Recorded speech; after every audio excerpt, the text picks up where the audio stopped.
HO Talk Show.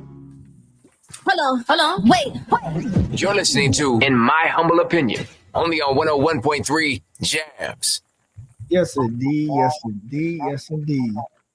Sir Charles. Miss Max. Razor.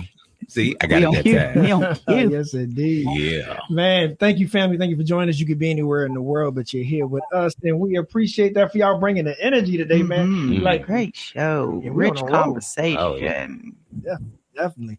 You know, and a lot of it's been thought provoking. You know, heart wrenching, funny, historical. We touching all the bases, but we're gonna keep the information coming. But not only that, we're gonna try to help somebody. We're gonna try to help somebody because we got a brother of many traits that is on with us right now. I don't even know where to start, Julien. But just first do a little mic check. Can you hear us and see us well, Julien? Yeah, I can hear you. Can you guys hear me as well? Absolutely, yes. We can hear you, good sir. So, just to let the folks know, give a little background, and Julien, you can stop me whenever.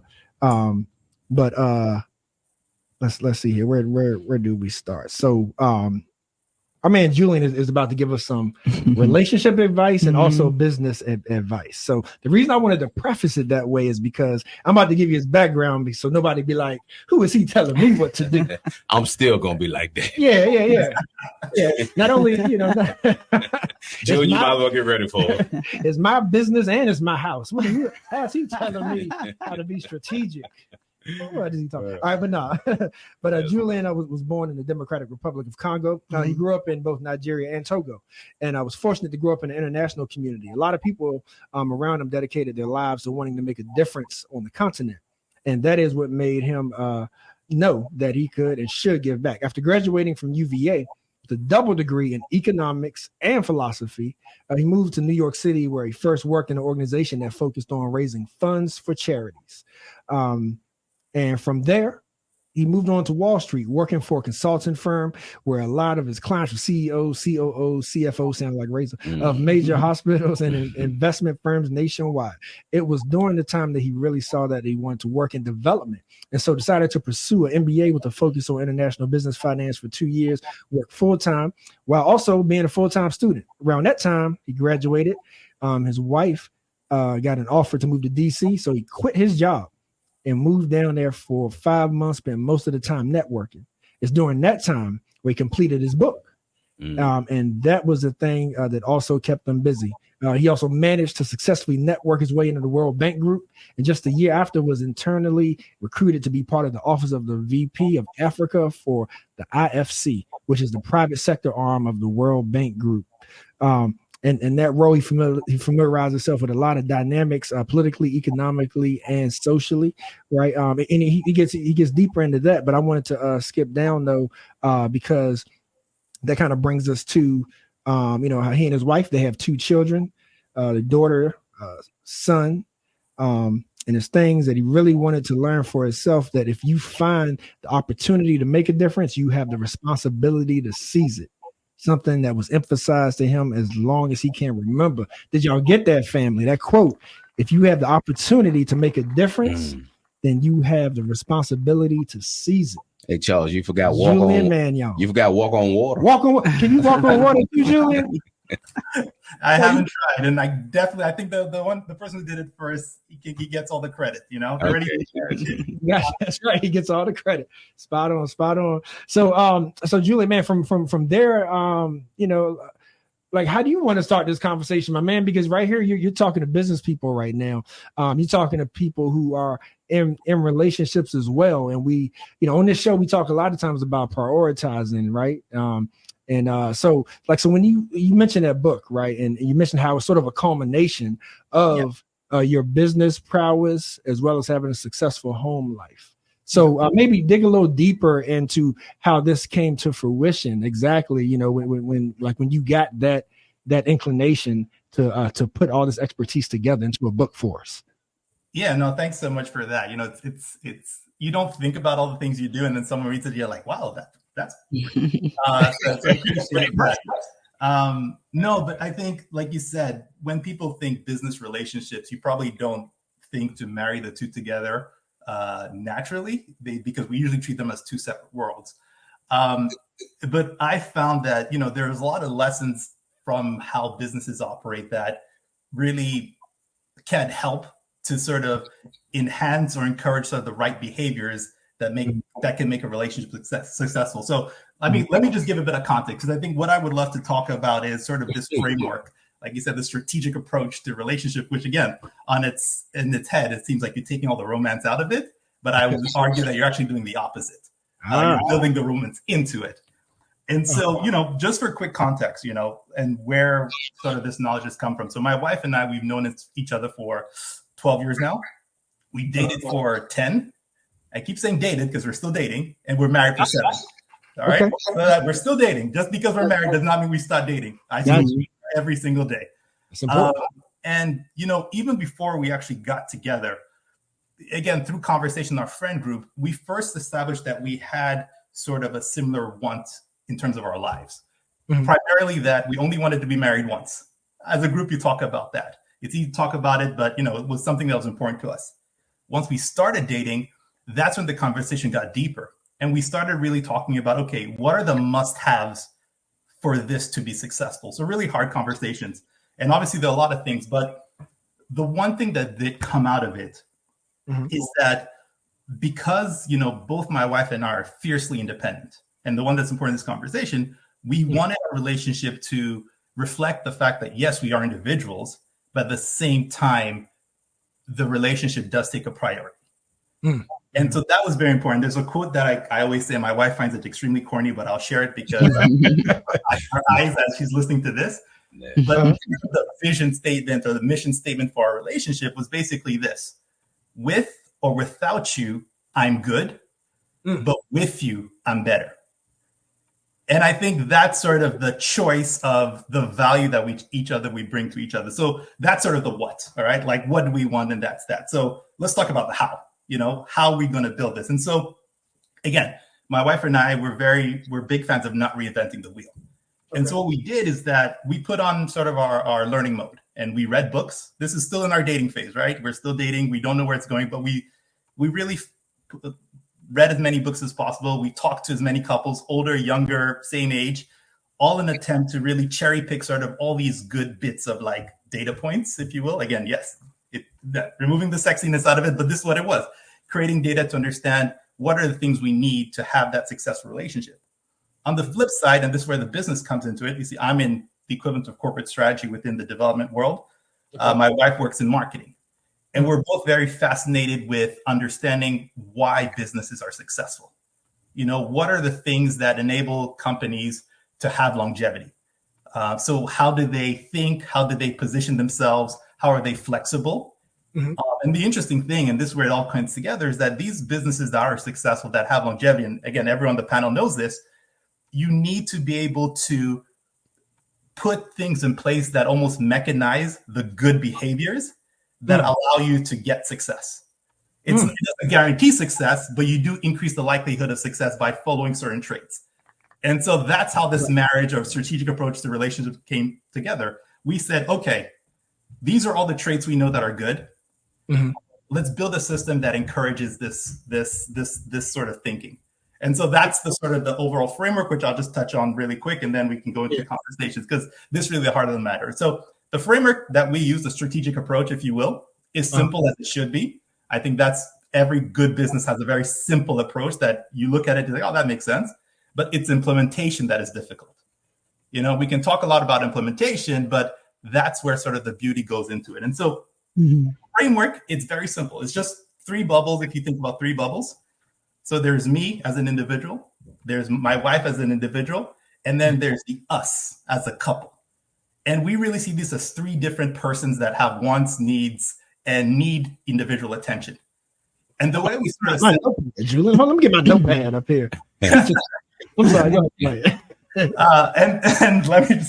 the way we sort of think about it is that the way we split it, we've agreed that both of us will give 80% of ourselves to the relationship while retaining 20% for ourselves. And what this 80% represents are sort of roles, responsibilities, priorities that have to be done first before we then get to focus on ourselves. So let me just really quick say how this works and then explain why it has worked.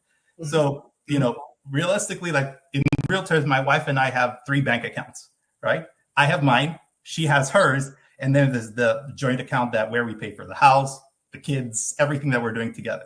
Mm-hmm. When we get paid, because I'm the one that works, not the house, I get paid, and then I transfer 80% into the household account. Mm-hmm. Same thing with my wife. Mm-hmm. And what this does is it addresses one of the biggest issues that we found when it comes to marriage is finances. Are you taking away from the household if you decide to take care of yourself? Mm-hmm. Well, in this case, no. And I'll give a prime example is that like 2 weeks ago or 3 weeks ago, I got a coworker who has these really nice, I don't know if you've seen the white Sambas, the Adidas white Sambas. Mm-hmm. You need to see them. They're really nice. Okay, gotcha. The who? But really nice kicks. And I was like, I should get those. And so what I did, because my 20%, I told my wife, hey, look, you're going to see new shoes in the house. Mm-hmm. I'm buying those. She was like, I don't care. That's your business. It's your 20%. Do with it what you will, which is sort of liberating. You get to do whatever you want within moderation, and you're not taking away from the household, which is like, okay, you're fine. Do whatever you want. And so that's just an example. But let's go into like why it works. So touched about the what, touched about the how. Why does it work? And I think there are 5 reasons I just want to highlight why this has worked for us so well. The first one, it's that it's been a very effective way for us to set up expectations for one another.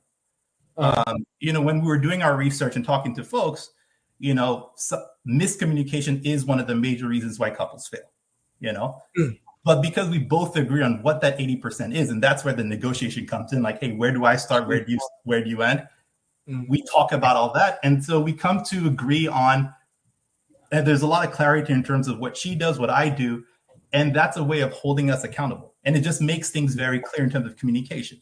So when she says, hey, you need to do this, if it's my 80%, I'm not arguing about that. And it's so much easier for us to ensure that we are really connected.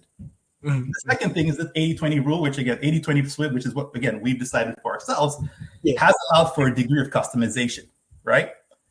Because we decide on what this 80-20 split is, it makes it easy for it to grow as we grow older. As life changes, more things come in or take out. So I'll just give a quick example to highlight this. We have kids now who are a little older. And I love to play soccer or football if you're an international, and I can only play in the evening. When the kids were younger, my 80% was stretched. So I didn't have the time to do that. Mm-hmm. But now the kids are a little older. They go to bed at, thank God, reasonable hours. I can go out and partake and go out, play with my friends whenever, well, at least my buddy lets me twice a week now, not as young as it used to be, but I can do that. And it's not a burden sort of to the household because I've accomplished sort of that 80% first. Third thing, real quick, is that it allows us to form those good habits, that I talked about. Mm-hmm. Because we sort of decide what counts as that 80%, you can almost biohack yourself to sort of make sure you do those things. So for instance, if it's like being thoughtful, well, let's just say that, hey, the trash is my duty. Mm-hmm. Well, every time I see the trash is about to get full, there's no conversation. I just go out and do it. So my wife, she's like, oh, thank God he's already done it. He's being thoughtful. Mm-hmm. But it's also sort of programmed into sort of the way we set up our lives to allow us that never becomes an issue. And we develop the habit of always thinking of each other. Secondly, just the act of, like I talked about, like the way we set up our accounts, right? Mm-hmm. That I have to transfer money to this joint account versus, getting allowances from sort of our common account. It's something that I do almost robotically, but it's still a choice I make, which is still sort of the dating aspect I talked about. Like I'm dating my wife. I'm still choosing to do this for her. I'm still choosing to do these activities, which again, just helps establish sort of these good behaviors that are in line with what makes relationships successful, Gotcha. And last but not least, let's end with this one. Uh-huh. It does allow for very small actions to take on more meaning. And I'll give an example. So, my wife, now that the kids are older, we're finally able to start going out to dinner, which it's been a while and we're very happy about that.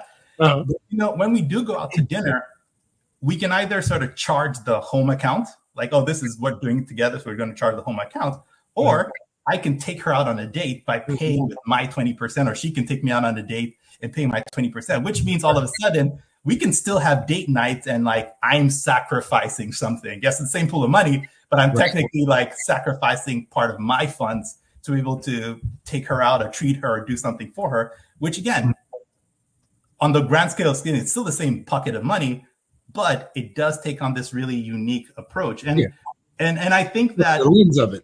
Exactly. And I think also tied to that is that, because I know what her 80% is, right? Let's say she knows what my 80% is, and she goes and does something that's part of my 80% that she doesn't have to. Again, it would have gotten done regardless. But now, there is some of that intentionality of wanting to take care of your partner above and beyond sort of what our roles or responsibilities that's allowed to happen within the relationship. So that's spontaneous, like, that sort of, I'm in love feeling, I want to take care of you, everything. Like, you can still do that even though you have a ring on and everything, you said yes to each other. So it allows that flexibility. Yeah, because you're still trying to impress. You can. I'm going to take up things off your plate. And, so these are just some of the reasons why, in terms of even, like I said, it's a very simple framework, but it is very intentional, strategic, and building sort of these good habits that lead to success. And so, a couple of things I just want to, like, before we open up conversation, because I know I've sort of data dumped right now. Let me ask you this thing though. So stick a pin right there, because Max may be thinking something. Like, was your wife like you leave business at work, and when you come home, it's personal, or was she just like, I trust you, like we're gonna do this thing, or like what was her first response to you, like with this idea, or did y'all kind of meet halfway with with the idea of framing the household this way? We met halfway. It was all organic. Okay. Because we both had sort of this same goal. Like, we want to be happy, but we don't know what happiness is for us. So how do we create something that works for us? And like I said, it blended both like the learning, but also the passion. So even to this day, like my wife listens to this podcast called How They Build It. Which I don't know if you heard. It's a podcast of this guy. He's interviewing like people who've built businesses and sort of their struggles. And that's what she listens when she's driving. That's all we listen to. And so we're like, okay, I did this. These were the pitfalls, and this is how I came out. So we were just like, okay, from those things, like, okay, that seems like a good idea. How do we build it into sort of our general approach to our household? So again, because we had sort of the same sort of interests, it allowed it to be created naturally. And what you touched on actually is, and I'll say the thing that my wife stressed that I have to say on this, because she needs to have the last word, is that the only reason this works so much is because we have the same sort of foundation, right? We both have the same sort of desires, understandings, way of thinking that allowed this to be created. And then number two, we both are constantly willing on a daily basis to put in the work to make it happen. I was going to ask you about the personality match, on how important that is, because I got to imagine, to bring something like this to the table that's sort of unorthodox, right? In so many ways, you kind of already got to know the personality that you're dealing with. And like I said, that's so because I joke around with all my friends who are saying, I was like, look, that's why you should date your friends, right? Let's be honest, because we spent 2 years just being genuine friends. We had no interest in each other, and there's a time I can tell a story that we were hanging out. We were in New York, right? She ran into this guy who was really hot, and with our group, she was like, "You guys, I have to tell you, this guy was really hot." She's like, "Julien, come here, pretend you're a hot guy." I'm like, "Wait, what? What do you pretend I'm a hot guy?" Like, that's like, so it's like, so that's how close of friends we were. That she would insult me to my face. I'm like, that's just me, but it's just like we were friends. Right. That's important. Hey, but I'm sitting here thinking, I want Max and Ray's. I'm curious what they're thinking, because being entrepreneurs and business people, and when because sometimes the stresses of our work, right, and our jobs and stuff, like we really articulate it, but sometimes we take that stress home, and so sometimes we want to separate the two. So that's kind of what I'm thinking. And, whoever Julien or Max or Razor want to chime in on that, I'm thinking about like the lessons that we learn from our businesses and the lessons that we learn from home. Sometimes that's a hard conversation within itself, because sometimes we want the home to be a haven, right? Like sort of away from the stresses of our work. So to apply the same principles, I can imagine some people may find that problematic, but I'm curious. What y'all thinking? Well, actually, Charles, I understand all what Julien just said. It is probably for some people more difficult to act out in practicality, right, than instructions. But I understand that. I don't know that that people who want their relationship to work and function well and to be happy would be opposed to implementing strategies that may be used at work in order to accomplish that. We'll hear from Razor on that, but my question was about the no and the hard nose and sticking to the nose when that's what I wanted. when expenses, when things come up that you feel like you need or you want. We have 4 kids in the house, and so everybody always needs something, and another pair of shorts won't matter. T-shirt won't matter. You want a new soccer ball, that doesn't matter. But having to work together, go to one another, choosing to be intentional about speaking to one another as far as our purchases and deciding, what if it's a no, and can we respect the no's? Yeah, no, that's a great question. And so for us, we look at it as a budget problem, right? So there's another way that we also look at the 20% is like reserve funds, right? So let's say we know that a purchase is coming up that's going to, or we had the expense that came out that we weren't expecting, right? And so our common account, let's say that's now we have a number we want it to be at, and it goes under that, even though with our 80% doesn't replenish it. What we then do is like, okay, look, this part of your 80% for the next 3 paychecks, you're going to have to take a 10%. So you're going to put 90% in until that account goes back to the level it needs to be to sustain an 80%. And that's where I talk about the flexibility. So if there are things we can't afford, we can afford. But again, we do have some secret buffer money that we can tap into. But obviously, if the expense is outside of what we can afford, then obviously it's a no. But if we can understand that, hey, this month you can't take your 80%, you're just going to take 90% is going to go to the home account, then that's how we try to account for sort of spending increases, which inadvertently does kind of, like I said before, we're like a piggy bank to our household in case of need. So I don't know if that exactly answers your question, but that's how we sort of look at it, because we're not maxing out into our joint account. But from the business perspective, though, the caveat to that, you mentioned having separate accounts and a joint account. So like, should you even question what somebody's doing with their personal account? I mean, it's open. Like, we know how much we have in our personal account. It's not like we're hiding it. Like, she has access to my personal account. I have access to her personal account. It's just but you can buy what you want with your personal account, or does that still have to be approved in your opinion? No, so we don't approve it, but we do mention what we're looking to do with it. Okay. So it's not like I'm not going to go spend like $1,000 on I don't know, on a TV or something like that because I want to have it in the basement. Like I mean, even if I could, she'll say, like, that's not a smart move. Like, you do not need $1,000 TV in the basement. We have a TV that works. So there is still a conversation, but in terms of the restriction on what we can do with that money is very different than, let's say, we only had a joint, at least for us. And I want to specify only for us. Yeah, we don't have that. There's not the same level of restrictions as if it were coming from our joint account. And I think last point to say that I think also mentally for us, we do find, because we're doing it from this way, from like personal to the joint account, it's very different. Let's say that we had both put our money into a joint account first and then gave ourselves allowances from the joint account. It feels different. And I don't know, it just psychologically it feels different because we understand the sacrifice, or we understand this is a priority versus giving an allowance. Now, let's say that if we start a business together and we made money off as a couple, then that would be the household's money. And then we could say, okay, the household owes us like 10% because we're employees and you owe us money. And so we'll probably give ourselves that way. But it's very deliberate on who is making that money. And that's the person, or that's the entity within the relationship that's sort of deeming things out. Thank you for that. There's a lot of knowledge wrapped up in here. But man, Julien, like I feel like Razor just ran to go. I don't know why I feel like that because he ain't usually just quiet, especially with the top when you talking money. You talking business and money. Razor, why you quiet? I'm quiet because it's my wife sitting there. That's why. Oh, so now you tongue.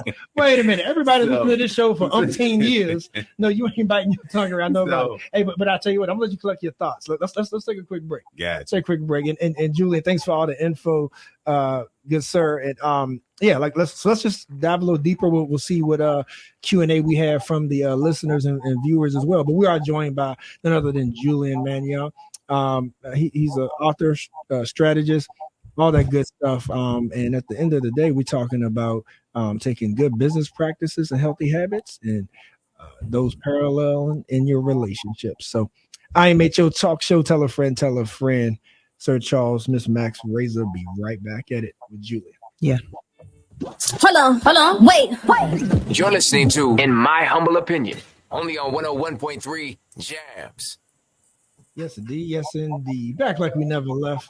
IMHO Talk Show. And if you haven't, you should be telling the friends. If you've been listening and I've been seeing the views, very, very interesting and very intriguing conversation, a perspective that, as Julien said, is so much common sense, but it's something that's, that I think is unordinary, at least, how we approach relationships. And how we parallel those to successful businesses. But Julien, before we chime into the next question or whatnot, pitch the actual book a little bit more. Let folks know about as far as the title, where they can get it, and then we'll dig into the conversation. I definitely want to make sure people know that information. No, I appreciate it. So the book I wrote, it's called Between Yes and I Do, 7 Things That Every Guy Should Know. And the reason I wrote this, originally came to thought is because, when we got engaged, I was having a lot of things would come up in sort of the engagement period. And again, like I said, we have a very learning mode. And I would say, hey, can you believe this happened? And all my friends be like, who are married, like, yeah, of course, that always happens. And I was like, why didn't you tell me this? I would have not made this mistake. So simple things like how to choose colors, understanding what they need, how to be a good listener in terms of when your fiance wants to vent at you and not try to be a problem solver, just shut up and listen. Those are the things that you learn as you go along. And I found it interesting that there are a lot of books talking about how to be in a good relationship. And a lot of books talk about how to be in a good marriage, but not a lot of books talk about how to be a good fiance. And so I really wrote it as almost okay, if I could do a do-over, which again, I'm never going to do it again, but this is what I wish sort of pre-finance pre-fiance me sort of knew so that I wouldn't make as many mistakes. And I would say that, and so that was really sort of the purpose of the book. And it is meant to be more comedic in nature because I think you just laugh at it, but you do end in terms of why I've come to believe that sort of when we were engaged, and we were engaged for, I think, about a year or so, just it really has helped to become the foundation of, or solidify a lot of the foundation of our relationship moving forward. And I think people don't focus enough on it, to be honest. You look at movies, you have the point where the guy or, there's a proposal, and then the very next scene, there's the wedding. You're like, no. There's a lot of stuff that goes on between them, and let's not gloss over it. And how successful you navigate being engaged, I honestly believe has great effect on the likelihood of you having a successful marriage. So the key thing that it's good. Yeah. Thank you for that. And the key thing you mentioned, right, though, is the communication and the good habits to build off of. Because I think we all like once whether it's your job or whether it's a relationship, friendship, or whatever, it's once you in something for so long, you kind of get complacent. I think that's human nature, right, Julien? You're gonna get a little complacent, and so the energy that you put into trying to impress. Sometimes you don't have that energy anymore, right? And it's so that can affect the decision making. But the old adage is, keep doing what you got to get them. Wasn't that the old adage? Whatever you did to get them, you got to keep doing, like, through the match. But that's easier said than done. You know? Yeah. And again, this is why we sort of, when we put this, like going back to the framework that I talked about, the strategic approach, when we did this was before sort of mental health became a big topic, right? Because it's been bigger. It's always been an issue, but the focus has been in more recent years. But, because of how we sort of allow space for our individual selves to still exist, we've been able to have really interesting conversations where, sometimes because you're inside the mix, you're going at 100%, like, okay, I'm doing my job. Then I come home, I'm just doing my responsibilities. I'm just going. You don't take time to sort of stop and relax and understand. But again, because for my wife and I, we have this system where we sort of know exactly where responsibilities start and end. We've been able to have many a conversations where, like, you need to slow down. You're not using your 20%.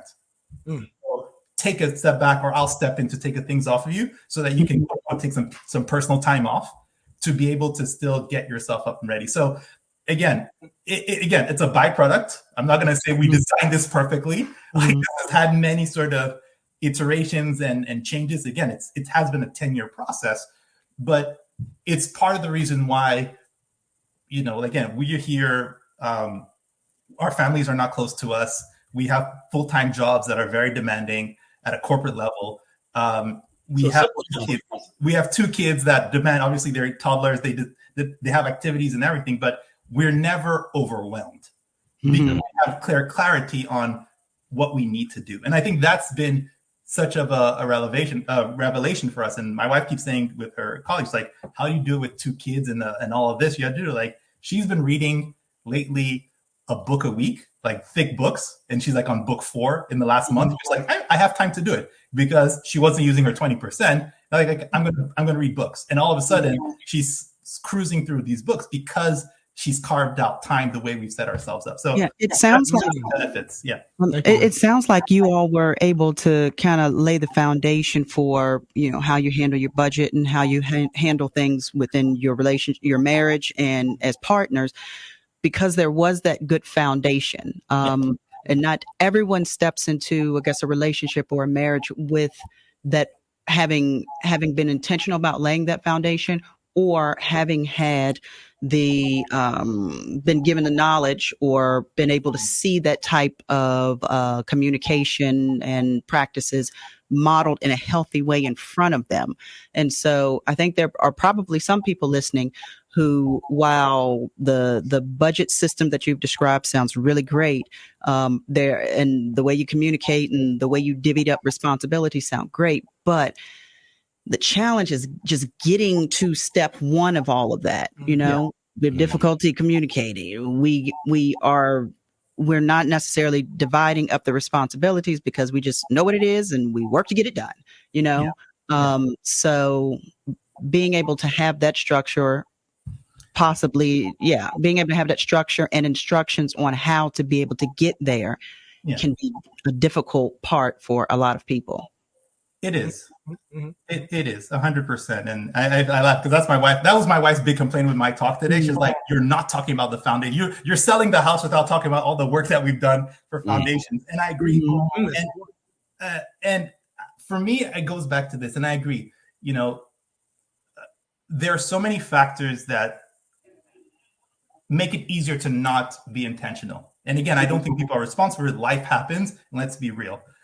I think for us, what has been key is sort of that corny phrase, and that's why it's our mission statement. It's sort of the understanding that we live by this idea that with or without you, I am good. Which for us means that I'm going to make sure that as a human being, I'm taking care of myself and I can bring my A game to this. I'm not going to be perfect, but it's acknowledge that that's my responsibility. And then the second half, but with you, I'm better. That's sort of the acknowledgement of the extra value that comes from our unity. And so for us, that's been a big thing. And like, it takes a personal honesty, in terms of being able to say, hey, I've fallen short in this area, but I'm going to make sure that I step up and do my job. And again, like you said, it's the vulnerability that comes with it, but the intentionality of saying that, again, for us, fundamentally, we don't want to be married more than once, and we want to have a successful relationship. So because that's something that we wanted for ourselves, and we met with that same sort of purpose, when one of us falls short, we go back to like, hey, that's what you said you wanted. I'm not the one who forced this on you. You said you wanted that. And so you need to get up and do your part for that. And then we're going to get better together. Julien, you sound like you. Yeah. Julien, you sound like you getting ready to get hit in the mouth.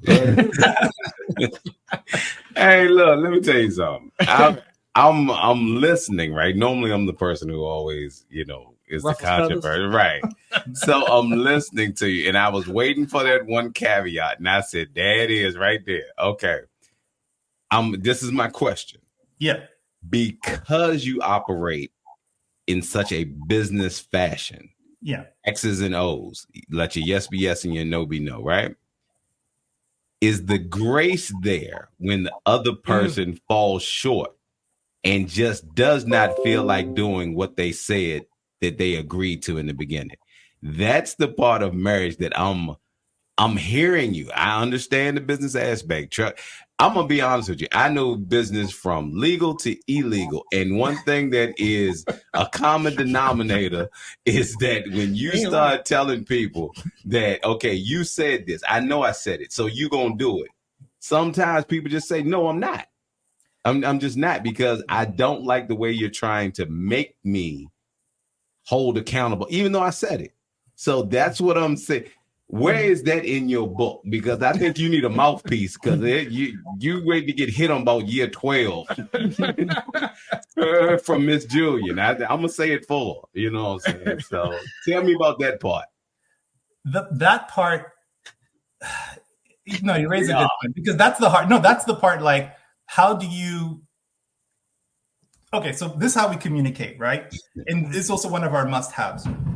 Whenever things are rough, we are also very clear in terms of how we use language. And I remember that sort of like the last conversation you had with both Remy and Adi, process, not product. And you also said, I think Remy said, if you see a problem, come up with a solution, right? Yeah. So when we speak, or when we have conversations that are difficult, we're very intentional in not saying you are this or you are that. You say you are acting like this, because we want to remove the personality on it. So even when we're saying you're responsible, now does that matter to her? Huh? It does. Does that matter to her? It does, because you when you make what you just now said, what you just called me, not what you said I was acting like. Yeah, that's a big difference. That actually makes a world of difference. Versus saying, hey, you are, I don't know, you are not being thoughtful, or like you're not a thoughtful person, versus you're not being thoughtful. Like those little things are things that nag at you that you may not be conscious of. And I always joke around and tell my, folks who ask us, is like, I'm not interested really in, and to your point, I'm not interested in how you are when things are good. I'm interested in how things are when you're bad. So part of sort of our conversation is sort of establishing how we conduct ourselves when we're angry, right? And we start thinking like, okay, when we're angry, these are the things we promise we won't do, we won't say, or we disengage, and then we come back and fix it. And so we never go into sort of conversations. We always go into conversations eyes wide open, because again, it goes back to sort of my personal responsibility, and it goes back to like what you talked about, like for us, because I'm dots and like more rational than anything else. I'm very big on personal responsibility. Yeah, that's what I'm going to say. You're big on accountability. I can see that, right? Yes. So how do you manage being big on accountability without the blame game coming into play? Because we focus on the solution. Like, it's like, I'm not interested. I'm talking about you. I ain't talking about, I'm talking about y'all. No, we as in the collective we. We made a commitment that we're focusing on the solution. So we don't spend time on the problem. So for instance, this is a real example that happened. So if my wife says ABC, right? And I understand, but because she said ABC, I therefore run and say, oh, therefore XYZ. Like I've inferred of that. She will literally tell to me like, hey, I said ABC and maybe I meant to say DE. That was like, that's the point. But you went XYZ. I don't apologize for XYZ. I apologize for the miscommunication ahead. So we separate that. So even within arguments, we hold each other accountable for our responsibility. So I can't just say, oh, I'm inferring that you mean this. Like, no, I said this. And yes, there's been a confusion, but you've taken a way left field. That's on you. And she doesn't, I don't care. I'm not going to apologize for stuff that's not my responsibility. I'm responsible for this. And so we speak literally like that. It's not easy, but we started great 10 years in, right? You know, something else I want to bring up too. Being transparent and I guess engaging in these conversations with my spouse too. And I would venture to say other women are feel this way at times. There are times when there are certain conversations that I don't want to have with my spouse, almost fearful to have with my spouse, only because it's a point of contention. I may have made a bad decision. And so I want to avoid it. Like, I don't want to be a part of this conversation. We don't need to talk about it. No, I'm going to the other room. Like, and I don't know. I would imagine that you and maybe your wife can maybe relate to this. But I think a lot of women probably do, and maybe men too. But that happens, and in that, it still doesn't. The situation at hand still doesn't get resolved. But when we talk about certain tenets of the marriage and how we function and deal with one another, and how we handle our business, it's going to be to the deficit of what we're trying to accomplish. So two thoughts on that. Resolve doesn't have to happen right away. Like just because of the issue today doesn't mean we have to solve it X today. It can take time. We give ourselves time to process how we feel about it, how we communicate about it, and it will take 1, 3, maybe 5 conversations to have. The other aspect is this. Within our relationship, we always say, I cannot be held accountable or responsible for what I did not know. So let's say that there's this piece of information that I'm aware of, but I did not tell my wife. And then she acts upon sort of based on some prior or pre-existing notions, which are justified. Well, I cannot hold her responsible for being upset about it when she finds out. So for us, it's like, okay, within the information that you have available to you, was your actions justified? And we always start there. Can I understand where you came from? And if the answer is yes, it doesn't mean that it was a right or wrong answer, but I hold on to the fact that the action was not done in bad faith. It was done in good faith. The outcome wasn't great, but I can trust the fact that there are enough data points, if you will, to be really sort of strategic or like focused on numbers to understand why she acted that way, or for her to understand why I acted that way. And then we can talk about like, okay, you still messed up. Now let's find out like, okay, how can you make sure that next time you don't mess up? And so it's like it's part of the conversations we have. Now, and Julien, we do have just a few minutes left, but one of the things that I wanted to point out in this is that, as you said in the beginning, like this is deeper than just like a financial split. Like this is a duties task. Like I would even say energy, effort. Right? Like, it's like this is the expectation, and the fact is, even though like we all have our own intricacies of our individual relationships. Like that's what I'm hearing from you. Whether we talking how we communicate or whether we talking how we balance, how we budget finances, it's a matter of effort. Yeah. If you both want the relationship to work, then you will put maximum effort into making it work. And if you don't, like then that's a whole different conversation about your relationship, right? Like, but I think at the end of the day, that's what it is. Because you compare relationships to business, right? So you have like workforce development, you have team development. Somebody gets called into HR if they ain't doing their job. You know what I mean? So it makes total sense. Like the landscape of like, really, I may have a job to where I haven't been trained to do. Yeah. So guess what that means? I need to go into training. Exactly. I need to learn something new. Yeah. And let me also sort of tie this even more. And the reasons why, like you keep saying, like it doesn't seem like a natural fit, but I would argue that, as adults, as a statistic that says that, we spend more time in work than at home, right? So for the majority of our lives as adults, we're thinking in business terms, in terms of X, Y, Z. So for me, it's like, okay, if that's how my natural operating sphere, how can I take sort of what is basically my default way of operating through the world and make it work in an area that is almost the most important aspect of my life? And how do I, like I kept talking about, how do I biohack myself to ensure that there's almost like, yes, I'm off work, but I'm going into my second job, but this second job is where I get the most value from. And so just like if you're working hard to get a promotion, you know all the good things you need to do to get a promotion. For me, well, I need to do all the good things in order to quote unquote get a promotion in my life or my personal life, which is better happiness, better peace of mind, better conversation, better someone who I can trust better. Like for me, it just makes sense to take these two separate worlds and just blend them or take sort of key skills that I see work into the other. And I think last thing I also say on this is that there also now in my life is that there are aspects of my personal life in terms of things that how I communicate with my wife and see the positive results. I then take it to my work. I'm like, okay, if I speak like this, this helps me have better conversations. I'm going to take it over here. And that gets me even better in life. So there's now a blend of the skill sets that I'm taking from both of my realities in order to ultimately make sense, progress. Yeah, I actually thought about that just a short while ago in the interview when Charles was comparing relationships, how you've described relationships in your home and at work, only because we all know if we work for someone that if your boss calls you on something or speaks to you about something, you just can't cuss them out and walk away and go back to doing your job. You get fired. Right. You get sent home indefinitely.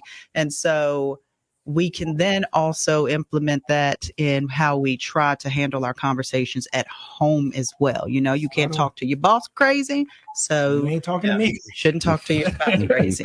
Hey, Julien, man, thank you. We are going to have to have you back on, or definitely stay in touch. But as we close though, I want folks to know how to reach you and definitely again how to get the book because you're strategist and all those things. So hey, you may have gotten some more business just now on this interview. Shoot, they may be like, I like how he thinks. Get him up in this office. No, absolutely. So I mean, you can look me up on LinkedIn. That's where I'm at right now. If you want to look for the book, it's on Amazon. I'm happy to share the link with you later on. You can get the book there. The easiest way to just get me through LinkedIn.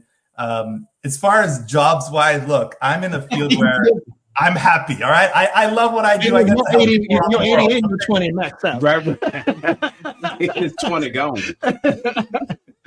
Oh man, but appreciate you, Julien, man. Definitely continue success and really wholeheartedly appreciate this conversation because if we can, put the effort into applying these principles, it on the surface, it makes total sense. Yeah. Right. So I think this was a rich conversation. Really do. I agree.